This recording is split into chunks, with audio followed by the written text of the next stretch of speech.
Hello, good morning, जोहार। मैं राजू और आप देख रहे हैं 24 झारखंड न्यूज। चलिए जानते हैं झारखंड की आज की 25 मुख्य बड़ी खबरों को। बकरीद पर प्रशासन अलर्ट, संवेदनशील इलाकों की होगी निगरानी, पुलिस को दिए ये निर्देश।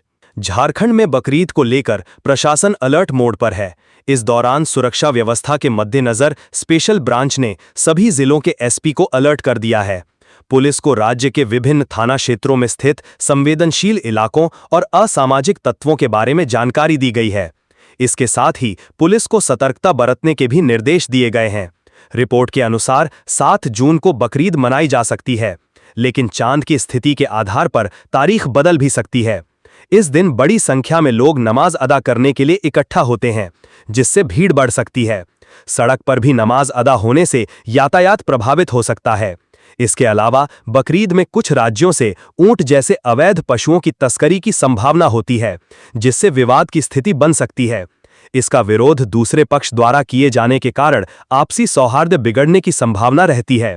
रिपोर्ट में घटित घटना के बारे में पुलिस अधिकारियों को जानकारी दी गई है। झारखंड बंद के दौरान उपद्रव फैलाने वालों पर पुलिस की सख्त कार्रवाई, 10 लोग लिए गए हिरासत में। बुधवार को झारखंड में आदिवासी बचाओ मोर्चा और केंद्रीय सरना स्थल सिरमटोली बचाओ मोर्चा द्वारा आहूत राज्यव्यापी बंद के दौरान कई स्थानों पर सड़क जाम और जबरन दुकानें बंद कराई गईं। इस दौरान कानून व्यवस्था बनाए रखने के लिए पुलिस प्रशासन ने पूरे राज्य में कड़े सुरक्षा इंतजाम किए थे। संवेदनशील और अति संवेदनशील इलाकों में अतिरिक्त पुलिस बल की तैनाती की गई, जिससे किसी भी अप्रिय घटना की आशंका को समय रहते टाला जा सके। पुलिस की सतर्कता और रणनीतिक तैनाती के चलते अब तक राज्य भर में किसी बड़ी घटना की पुष्टि नहीं हुई है। वहीं रांची जिले से 6 और रामगढ़ जिले से 4 लोगों को एहतियातन हिरासत में लिया गया है। पुलिस मुख्यालय झारखंड के मीडिया सेल के अनुसार ये कार्रवाई पूरी तरह विधि सम्मत है और सार्वजनिक शांति बनाए रखने के उद्देश्य से की गई है। पुलिस प्रशासन ने आम जनता से संयम बरतने और अफवाहों पर ध्यान न देने की अपील की है। अधिकारियों ने यह भी स्पष्ट किया कि कानून व्यवस्था बिगाड़ने की किसी भी कोशिश को बर्दाश्त नहीं किया जाएगा। रांची में तेज आंधी और बारिश, कई जगहों पर गिरे पेड़, कार क्षतिग्रस्त। बुधवार की दोपहर राजधानी में अचानक मौसम ने करवट ली, जिसके बाद जमकर बारिश हुई। बारिश के बीच तेज हवाओं के चलने से कई स्थानों पर पेड़ गिर गए। पेड़ गिरने की वजह से रांची में कुछ वाहन भी क्षतिग्रस्त हो गए। बुधवार की दोपहर रांची में हुए तेज बारिश के बीच हरमू बाईपास के पास एक बड़ा पेड़ जमीन पर आ गिरा। पेड़ गिरने की वजह से सड़क के किनारे खड़े कई वाहन उसकी चपेट में आ गए। पेड़ की चपेट में आने से एक कार सहित कई बाइक क्षतिग्रस्त हो गए। वहीं बीच सड़क पर पेड़ गिरने की वजह से काफी देर तक हरमू बाईपास रोड पर एक तरफ वाहनों का आना जाना बंद रहा, जिसके बाद नगर निगम की मदद से स्थानीय लोगों ने पेड़ की डाली को काटकर उसे रास्ते से हटाया। तब जाकर सड़क पर आवागमन शुरू हो सका। हरमू बाईपास के पास में पेड़ गिरने की वजह से एक कार और 3 से 4 बाइक क्षतिग्रस्त हो गए। स्थानीय लोगों ने मिलकर पेड़ की डालियों को काटकर अलग किया, जिसके बाद दबी हुई कार और बाइक को बाहर निकाला जा सका। बता दें कि अभी तक झारखंड में मानसून की एंट्री नहीं हुई है। फिलहाल प्री मानसून बारिश हो रही है। राज्य में मानसून की एंट्री 10 जून से होने के आसार हैं। फिलहाल गुरुवार से राज्य में तापमान बढ़ने की संभावना है। फिलहाल लोगों को मानसून की बारिश के लिए एक सप्ताह का इंतजार करना होगा। जैक बोर्ड इंटर आर्ट्स का रिजल्ट 5 जून को। झारखंड एकेडमिक काउंसिल जैक ने इंटर आर्ट्स के छात्रों के लिए एक महत्वपूर्ण सूचना जारी की है। 5 जून गुरुवार को दिन के 12 बजे जैक द्वारा इंटर आर्ट्स का रिजल्ट जारी किया जाएगा। जैक के अध्यक्ष डॉक्टर नटवा हंसदा द्वारा यह रिजल्ट जारी किया जाएगा। गौरतलब है कि जैक द्वारा 31 मई को इंटर कॉमर्स और साइंस का परिणाम जारी किया जा चुका है। अब गुरुवार को आर्ट्स के छात्रों का इंतजार खत्म होगा और वे अपना परिणाम देख सकेंगे। हेमंत सोरेन कैबिनेट की बैठक, 12 प्रस्तावों पर लगी मोहर। अब जेल में कार्यरत चिकित्सकों की सेवा स्वास्थ्य विभाग के अधीन होगी। मुख्यमंत्री हेमंत सोरेन के नेतृत्व में हुई कैबिनेट की बैठक में कारा चिकित्सकों की सेवा स्वास्थ्य विभाग में हस्तांतरित करने सहित 12 प्रस्तावों पर मोहर लगी है। कैबिनेट में लिए गए निर्णय की जानकारी देते हुए प्रभारी कैबिनेट सचिव प्रशांत कुमार ने कहा कि अब राज्य के सीएससी में पूर्व की तरह आधार निबंधन का कार्य होगा। इसके अलावा मंत्रिपरिषद ने झारखंड नगर पालिका संवेदक नियमावली में संशोधन करते हुए संवेदक को झारखंड का जीएसटी रजिस्ट्रेशन अनिवार्य कर दिया है। इसके अलावा पाकुड़ बरहरवा मुख्य पथ से पाली गगन पहाड़ी पश्चिम बंगाल बॉर्डर भाया कुसमा फाटक तक के सड़क निर्माण के लिए 40,39,98,300 रुपए की प्रशासनिक स्वीकृति दी गई है। कैबिनेट की बैठक में झारखंड राज्य खनिज विकास निगम लिमिटेड के पदेन अध्यक्ष के रूप में खान एवं भूतत्व विभाग के सचिव को बनाने एवं पदेन प्रबंध निदेशक के रूप में निदेशक खान को नामित करने की स्वीकृति प्रदान की गई। अब तक जेएसएमबीसी अध्यक्ष का पद मनोनयन के आधार पर भरा जाता था। मंत्रिपरिषद ने गढ़वा नगर परिषद के अंतर्गत शहरी जलापूर्ति योजना के लिए 59,71,63,300 की तकनीकी स्वीकृति प्रदान कर दी है। इसके अलावा सूचना एवं जनसंपर्क विभाग के अंतर्गत स्वीकृत पदों के पुनर्गठन की स्वीकृति प्रदान की गई। कैबिनेट ने D Jharkhand platform based gig works विधेयक 2025 के ड्राफ्ट की स्वीकृति प्रदान की है। इसे आने वाले विधानसभा सत्र में लाया जाएगा। मॉक ड्रिल के दौरान हजारीबाग झंडा चौक पर लाठीचार्ज, फायरिंग और आंसू गैस के गोले छोड़े गए। बकरीद को लेकर हजारीबाग जिला प्रशासन मुस्तैद है। पहली बार झंडा चौक पर जिला प्रशासन ने मॉक ड्रिल कर यह स्पष्ट कर दिया है कि कोई भी व्यक्ति जो नियम कानून तोड़ेगा और अशांति फैलाएगा तो उसके खिलाफ कार्रवाई की जाएगी। मॉक ड्रिल के दौरान लाठीचार्ज, फायरिंग और आंसू गैस के गोले भी दागे गए। बकरीद को लेकर हजारीबाग में सुरक्षा व्यवस्था के पुख्ता इंतजाम किए जा रहे हैं। जिला प्रशासन ने बंद कमरे से बाहर आकर चौक चौराहे पर मॉक ड्रिल किया। इसके बाद फ्लैग मार्च से स्पष्ट कर दिया कि प्रशासन ने अपनी तैयारी पूरी कर ली है। कोई भी व्यक्ति जो नियम कानून तोड़ेगा तो उसके खिलाफ कार्रवाई की जाएगी। हजारीबाग में पहली बार झंडा चौक पर लगभग आधे घंटे तक पुलिस ने मॉक ड्रिल किया। इस दौरान किस तरह से उपद्रवियों से निपटा जाए इसकी झलक दिखाई गई। पुलिस ने पानी का फव्वारा भी उपद्रवियों पर फेंककर नियंत्रित करने की कोशिश की। जब उपद्रवी नहीं माने तो सांकेतिक रूप से लाठीचार्ज और फायरिंग की गई। आंसू गैस के गोले छोड़ने वाली स्थिति भी दिखाई गई। जिले के उपायुक्त शशि प्रकाश सिंह और एसपी अंजनी अंजन ने मॉक ड्रिल की। उपायुक्त ने कहा कि त्योहार आपसी सौहार्द के साथ मनाएं। कोई भी व्यक्ति नियम तोड़ेगा तो उसकी खैर नहीं है। हजारीबाग एसपी अंजनी अंजन ने बताया कि सुरक्षा के मद्देनजर बकरीद को लेकर तैयारी कर ली गई है। पर्व आपसी एकता का प्रतीक है। पर्व के समय कई असामाजिक तत्व शांति व्यवस्था भंग करते हैं। इन्हें स्पष्ट चेतावनी दी है कि नियम कानून भंग न करें। सोशल मीडिया से लेकर हर एक चौक चौराहों पर त्योहार के दौरान विशेष नजर बनाई जा रही है। जो भी व्यक्ति कानून तोड़ेगा उसके खिलाफ सख्त कार्रवाई की जाएगी।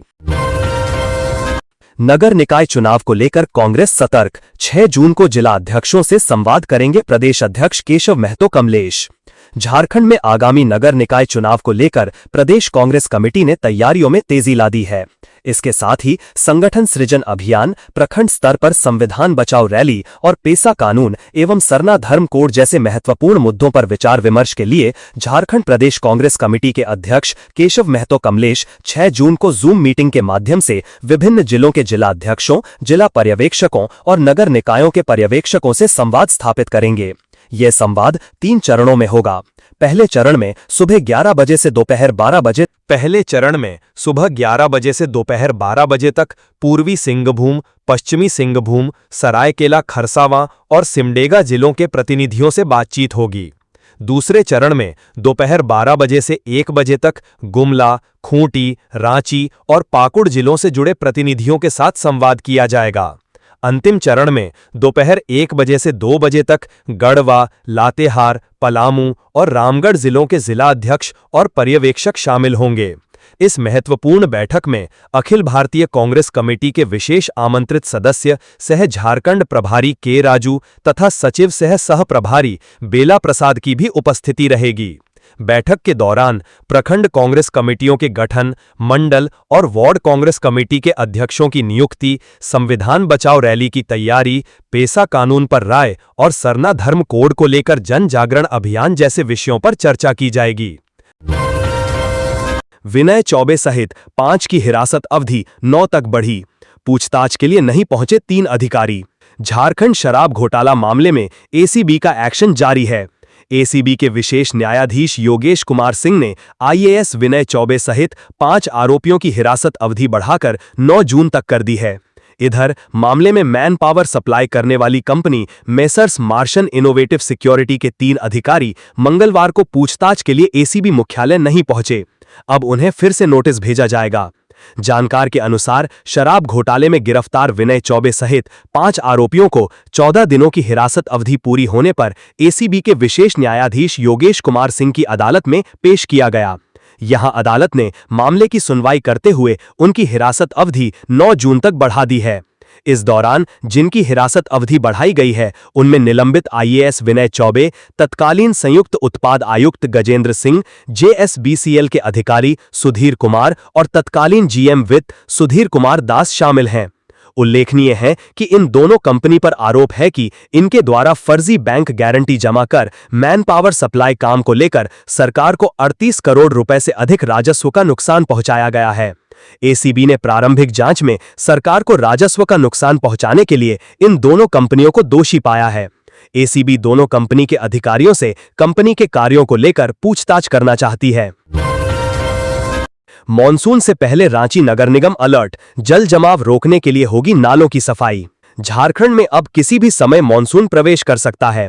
ऐसे में राजधानी रांची में बरसात के दौरान गली मोहल्लों में जल जमाव की समस्या न हो, इसे लेकर नगर निगम सक्रिय हो गया है। जानकारी के अनुसार मॉनसून के दौरान जल जमाव को रोकने के लिए उप प्रशासक ने जोनल सुपरवाइजरों और सफाई प्रभारी अधिकारियों को नालों की सफाई कराने के सख्त निर्देश दिए हैं। छोटे बड़े नालों की जेसीबी व मैनुअल सफाई के निर्देश दिए हैं। साथ ही गाद का त्वरित उठाव करने को कहा गया है।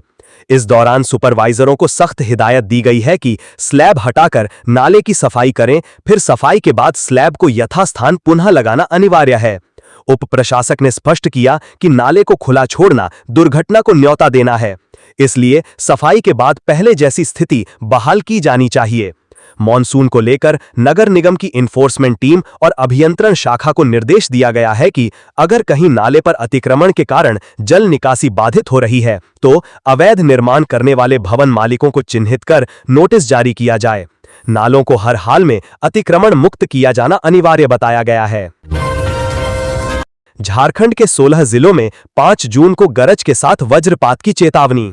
भारत मौसम विज्ञान विभाग के रांची मौसम केंद्र ने 5 जून के मौसम का पूर्वानुमान जारी कर दिया है। मौसम विभाग ने कहा है कि मॉनसून इस वक्त मुंबई, अहिल्यापुर, आदिलाबाद, भवानीपटना, पुरी, सैंडहेड आइलैंड और बालूर घाट से गुजर रहा है। पूर्वी बिहार में समुद्र तल से 9 किलोमीटर की ऊंचाई पर चक्रवात बना हुआ है। मॉनसून की इन गतिविधियों का असर झारखंड में भी देखा जाएगा। मौसम वैज्ञानिक ने कहा है कि अगले 2 दिन तक अधिकतम तापमान में कोई बड़ा बदलाव नहीं होगा। हालांकि इसके बाद 3 दिन के दौरान अधिकतम तापमान में 3 से 4 डिग्री सेंटीग्रेड तक की वृद्धि होने का अनुमान है। उन्होंने बताया कि गुरुवार 5 जून को राज्य के पूर्वी भाग में कहीं-कहीं गरज के साथ हल्के दर्जे की वर्षा हो सकती है। राजधानी रांची में अधिकतम तापमान 33 डिग्री और न्यूनतम तापमान 23 डिग्री रहने का अनुमान है। मौसम वैज्ञानिक ने बताया है कि 5 जून को झारखंड की राजधानी रांची में आंशिक बादल छाए रहेंगे। मेघ गर्जन के साथ वर्षा होने की भी संभावना है। जिन 16 जिलों में वर्षा होने की संभावना है उनमें पश्चिमी सिंहभूम, पूर्वी सिंहभूम, सरायकेला खरसावां, खूंटी, रांची, रामगढ़, बोकारो, धनबाद, गिरिडीह, धनबाद, देवगढ़, जामताड़ा, दुमका, पाकुड़, गोड्डा और साहिबगंज शामिल हैं। साहिबगंज में 6 नकाबपोशों ने दिन दहाड़े ज्वेलरी दुकान में की डकैती, फरार होने से पहले की 4 राउंड फायरिंग। साहिबगंज जिले के राजमहल थाना क्षेत्र अंतर्गत कल्याण चक में गुरुवार को दिन दहाड़े एक ज्वेलरी दुकान में हथियारबंद नकाबपोश अपराधियों ने लूट की बड़ी वारदात को अंजाम दिया। घटना में 6 नकाबपोश अपराधी शामिल थे जो 3 मोटरसाइकिलों पर सवार होकर पहुंचे थे। प्राप्त जानकारी के अनुसार 3 पहाड़ के हाथीगढ़ निवासी अजीत शर्मा की कल्याण चक में ज्वेलरी की दुकान है। घटना के समय वे दुकान में मौजूद थे। तभी अचानक 6 नकाबपोश अपराधी दुकान में घुस आए और हथियार के बल पर लगभग 4 किलो चांदी और 2 बैग भर सोने के आभूषण लूट लिए। लूटपाट के बाद अपराधियों ने दहशत फैलाने के उद्देश्य से 4 राउंड फायरिंग भी की और फिर मौके से फरार हो गए। प्रत्यक्षदर्शियों के अनुसार अपराधी तालझारी की दिशा में भागे। घटना के बाद क्षेत्र में हड़कंप मच गया और आसपास के दुकानदारों में दहशत फैल गई।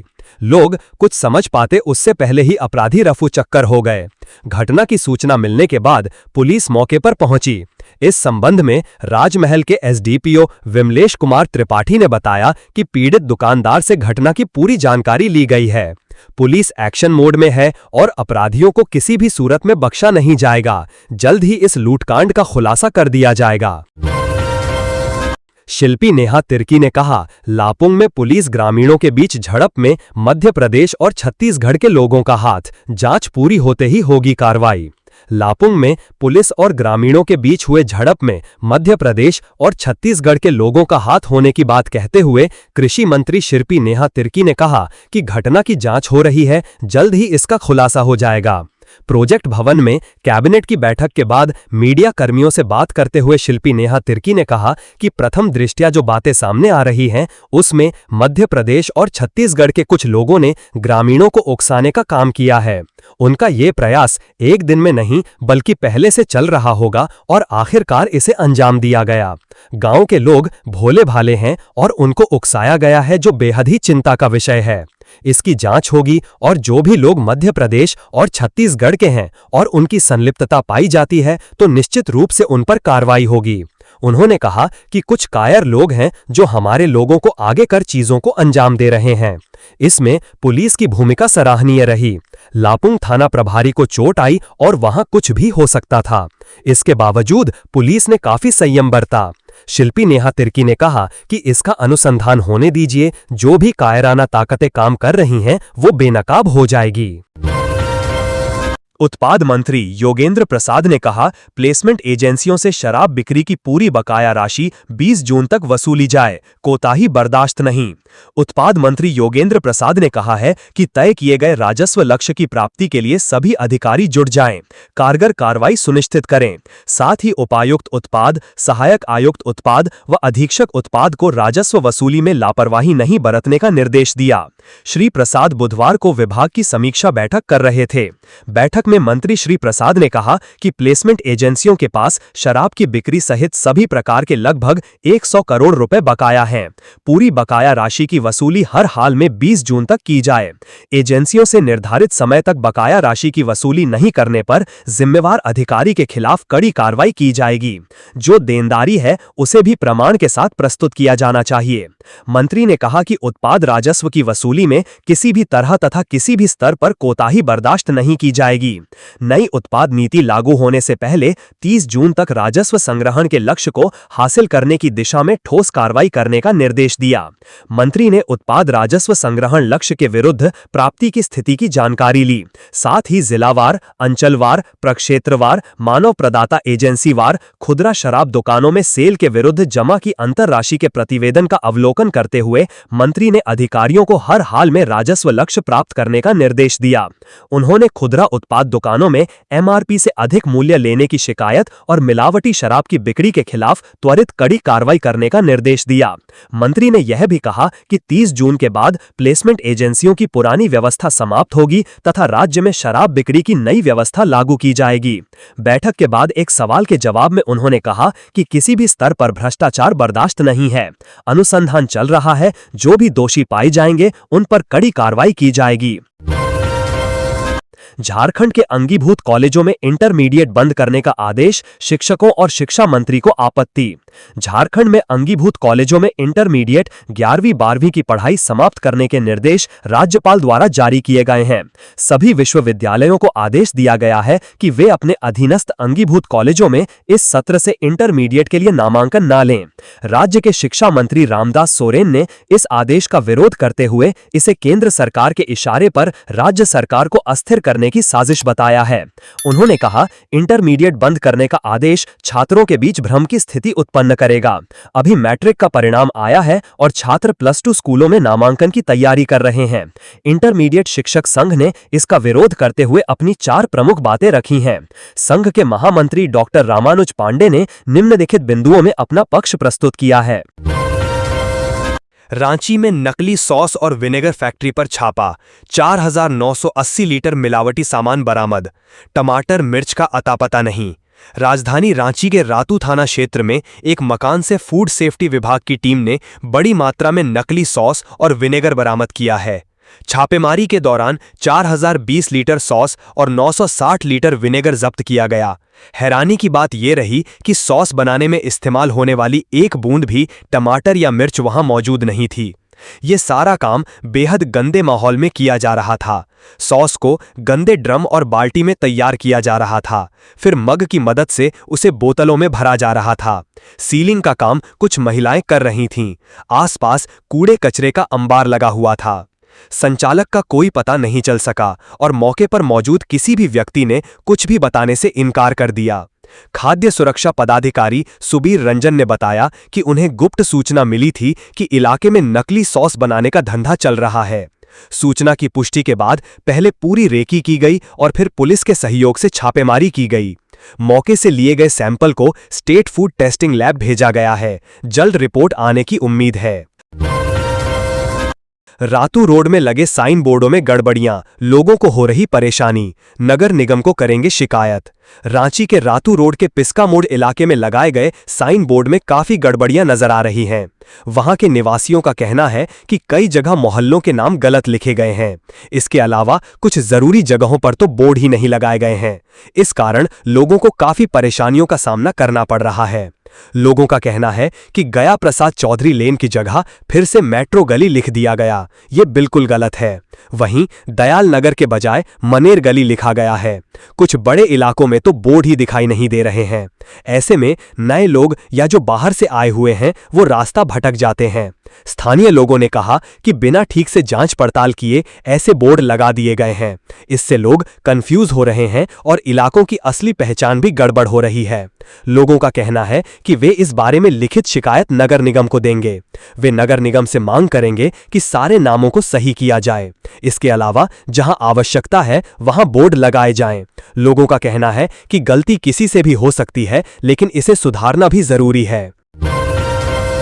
हजारीबाग में 108 सेवा की एम्बुलेंस का बुरा हाल, दर्जनों की संख्या में गैराज में सड़ रही एम्बुलेंस। राज्य की वर्तमान सरकार स्वास्थ्य सेवाओं को लेकर जितने भी दावे कर ले, स्वास्थ्य मंत्री इरफान अंसारी अपने विभाग में सब ठीक होने का कितना भी दम भर लें, उन सारे दावों की पोल हजारीबाग में खुलती हुई दिखाई देती है। दरअसल हजारीबाग जिला मुख्यालय से लगभग 10 किलोमीटर दूर कटकमदाग प्रखंड के फतह चौक के एक गैराज में 108 आपातकालीन सेवा की एम्बुलेंस दर्जनों की संख्या में सड़ रही हैं।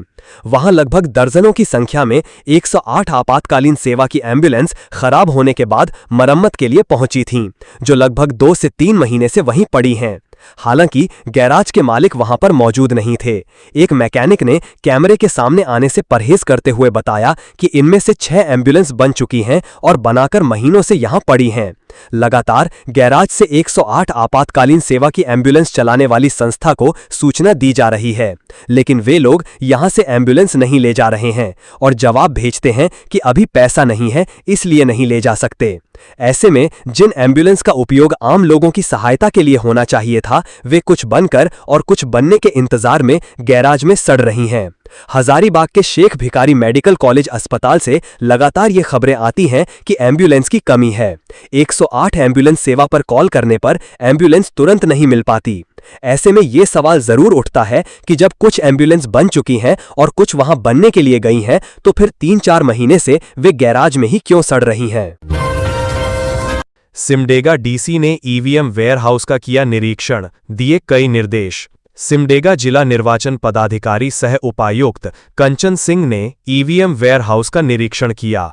निरीक्षण के दौरान उन्होंने वेयरहाउस की विधि व्यवस्था, सुरक्षा व्यवस्था तथा उपकरणों की स्थिति का गहनता से जायजा लिया। उपायुक्त ने उप निर्वाचन पदाधिकारी से ईवीएम वेयरहाउस की सुरक्षा व्यवस्था की विस्तृत जानकारी ली। निरीक्षण के क्रम में उपायुक्त ने सीसीटीवी कैमरों की कार्यशीलता, उनकी रिकॉर्डिंग प्रणाली तथा कंट्रोल रूम की स्थिति का मूल्यांकन किया। साथ ही सुरक्षा में लगे सशस्त्र बलों के लॉगबुक, तैनाती व्यवस्था एवं अग्निशमन यंत्रों की भी जांच की। उन्होंने सभी सुरक्षा कर्मियों को अपने कर्तव्यों के प्रति सतर्क और सजग रहने के निर्देश दिए। इसके अतिरिक्त उपायुक्त ने 70 सिमडेगा एवं 71 कोलेबेरा विधानसभा क्षेत्रों के अंतर्गत रखे गए मशीन रूम का भी निरीक्षण किया। उन्होंने ईवीएम और वीवीपैट मशीनों की सुरक्षित रखरखाव तथा गोपनीयता सुनिश्चित करने हेतु उचित निर्देश दिए। टाटानगर से 2 नई ट्रेनों का परिचालन होगा शुरू, स्थानीय लोगों को मिलेगी राहत।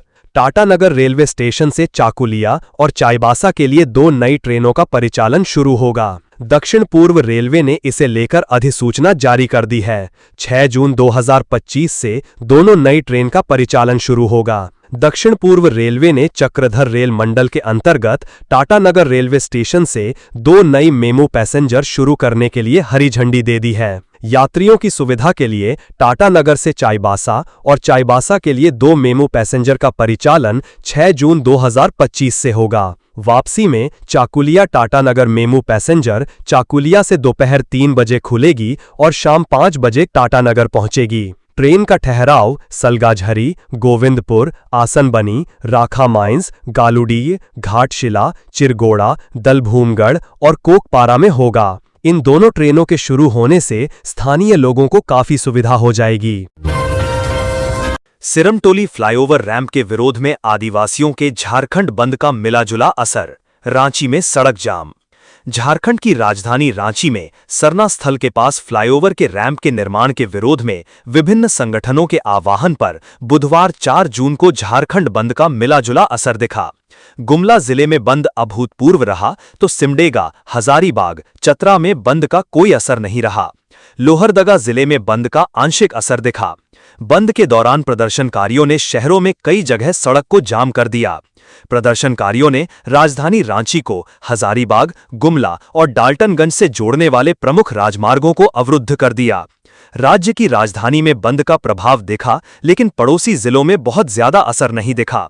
जमशेदपुर में बंद का कोई असर नहीं था।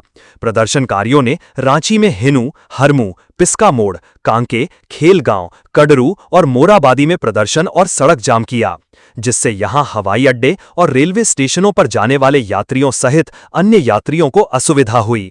सिरमटोली में सरना स्थल के पास रैंप के निर्माण के विरोध में बंद का आह्वान किया गया था। उन्होंने कहा, ये केवल रैंप का मामला नहीं है, ये हमारे अस्तित्व का मामला है।